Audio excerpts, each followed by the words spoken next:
Okay, so once again we're off for a little bit of a ride back on Tony Thunder, and this time I'm using a GoPro Silver, so an older version GoPro, and I'm doing that because it doesn't have the adapter in it. I want to see what the sound is like. It does not have as good of a internal damping system as the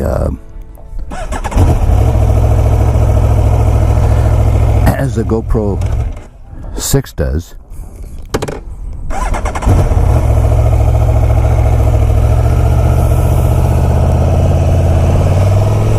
So I'm interested in trying that and seeing how that works out. So we're facing forward again. It's the chin mount. It's my Bell Star, my older Bell. It's not a Star, I forget what it's called. And it's got the transition sun shield on it, which is really remarkable, particularly if you live in an area like San Diego or Southern California. We wake up in some ocean mornings and we have what we call morning gloom, sometimes referred to generally as June gloom, but it happens in more than just June. So this is a condition where the, just checking my view ahead here, I'm going to tilt it slightly up.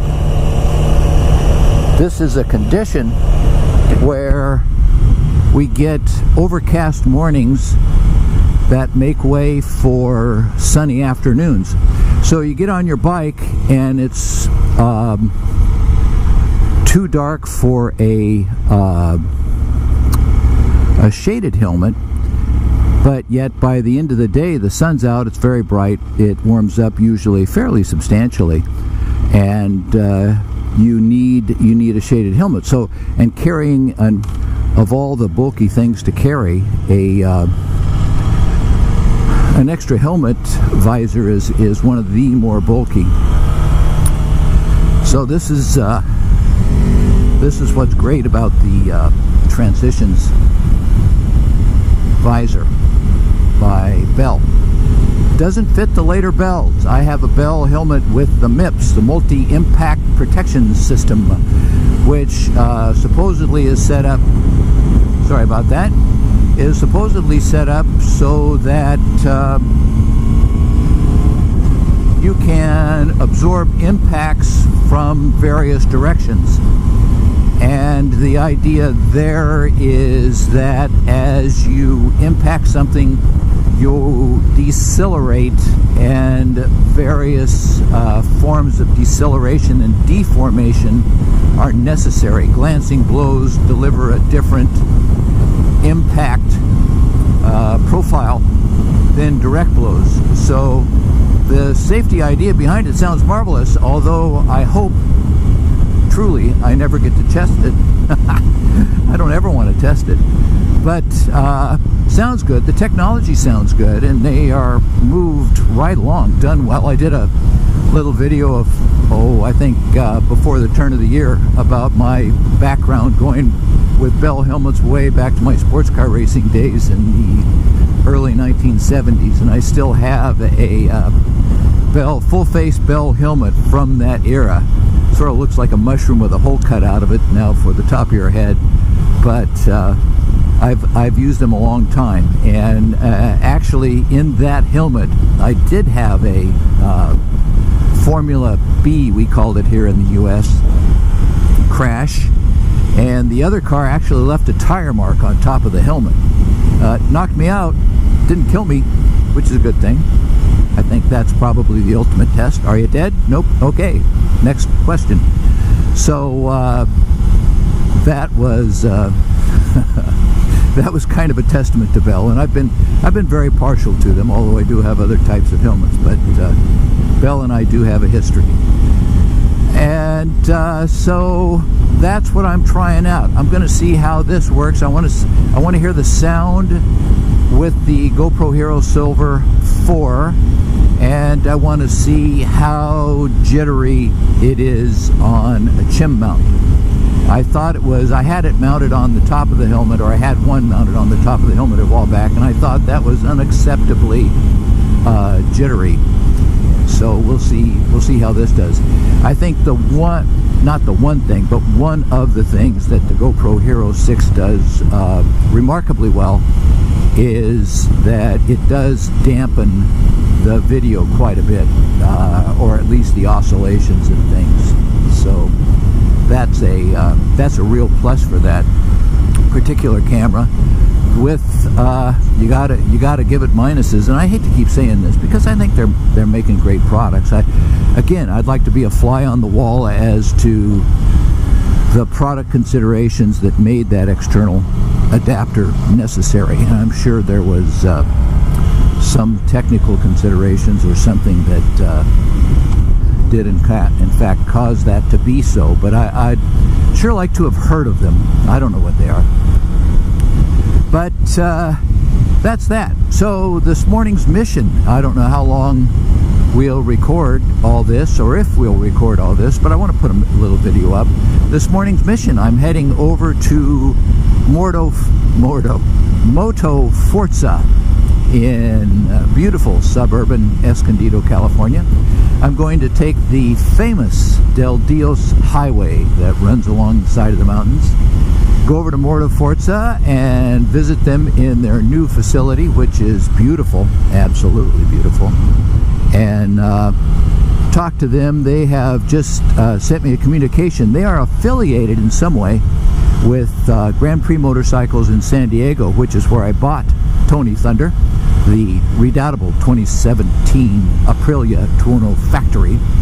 And I believe that if I have them do my service, that I won't A, piss off Grand Prix, and B, excuse me, that's kind of strong words, make Grand Prix mad at me, and B, my warranty, of course, will stay valid and in full force. So just check on a couple things, and then casually I want to mention to them about maybe setting up the sag on this machine, although I don't feel, quite honestly, I don't feel, strictly speaking, it's necessary. This thing just handles like it's on rails. It's really remarkable.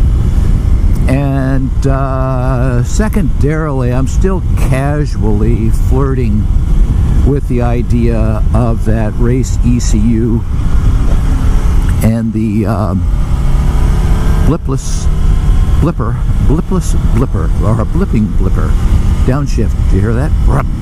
So I'm still casually flirting with the idea of changing out that exhaust can, and I want to test them on the idea of it, and also discuss this whole race ECU thing.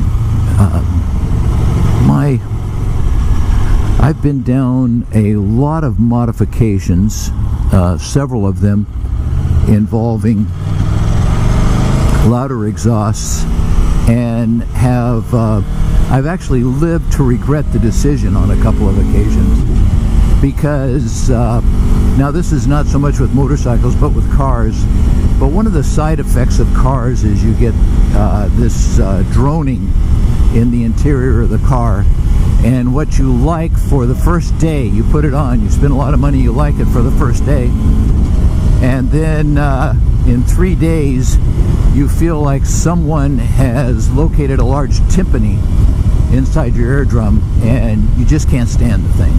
So I've been down that road. I don't want louder. I wouldn't mind a little more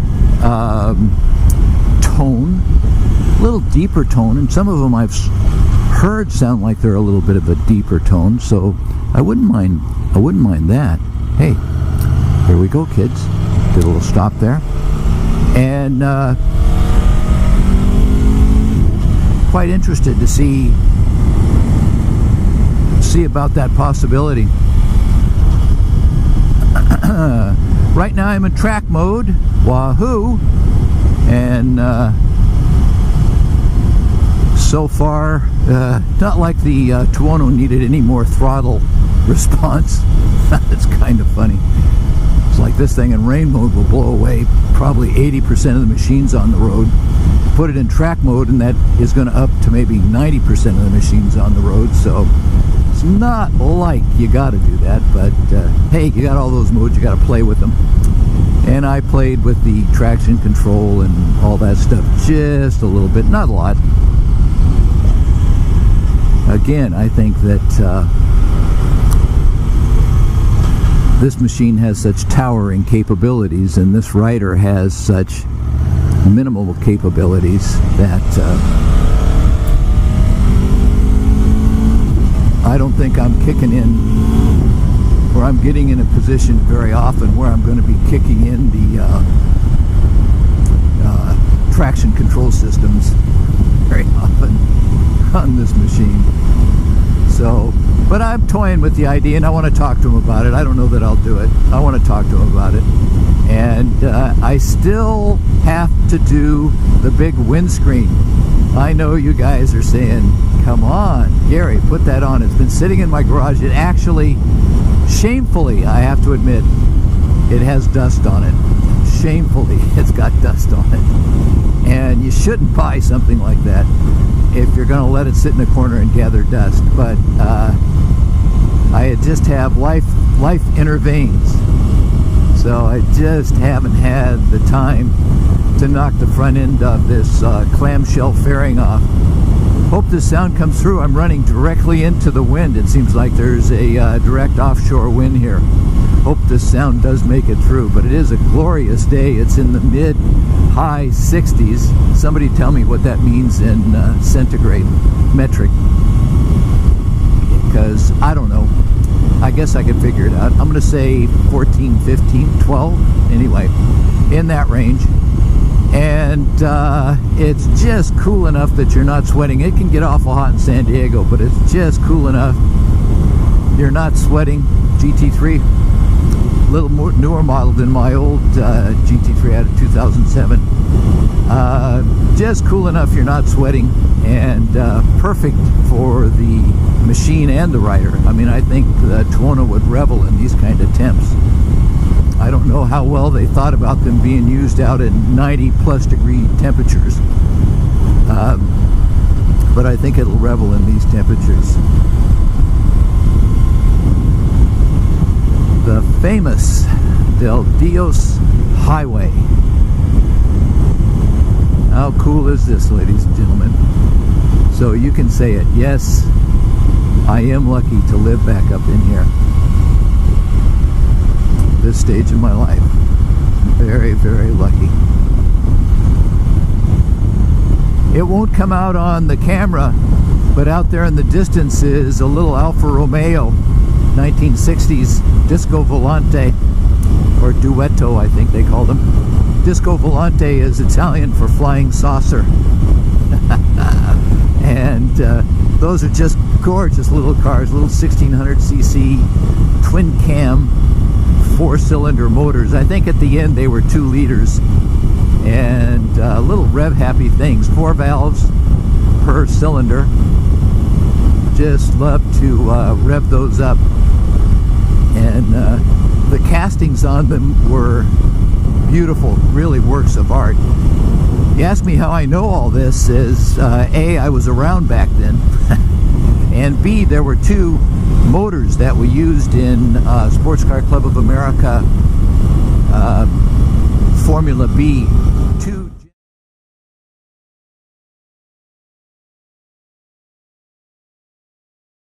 2 general motors. There were a couple other more obscure ones, I think, but the most used, the most common, was based on an English Ford 4-cylinder block with an aluminum double overhead cam head that was bolted to the top of it, with an aluminum front housing that housed the water pump and the chain drive to the camshafts.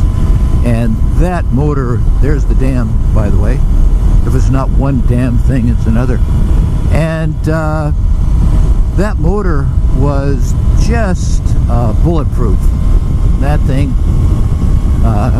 would rev and rev and rev. It was a steel block, 5 mains, and the motor was very stiff in the chassis, and would take a ton of revs, and that thing was modified all the way up towards 1500 cc's, as I remember, was the class displacement limit, and that thing was modified all the way up towards around 200 horsepower. I think mine was claimed to produce about 165. It was carbureted, Weber carburetors, 45 DCOE for you trivia nuts, carburetors. Later on they became fuel injected, and really were redoubtable machines. So the other motor that was quite common was the motor right out of that little Disco Volante up there, which was the aluminum block Alfa Romeo 1600cc 4 valves twin cam. The Ford motor was 2 valve, hemispherical combustion chambers, 2 valve, but huge valves. I believe the Alfa was 4 valves, but that aluminum block was okay, let's just say that occasionally it was an issue. All right, see you guys.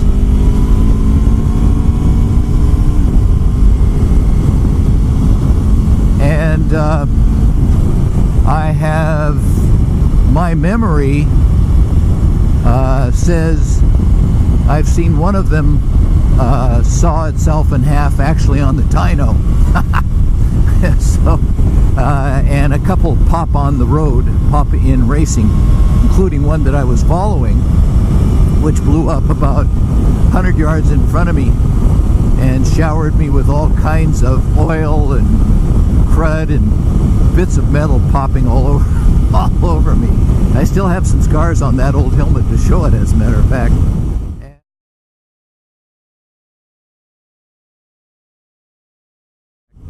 And that had to do with the fact that that aluminum block was not as stiff as the steel block that we had in the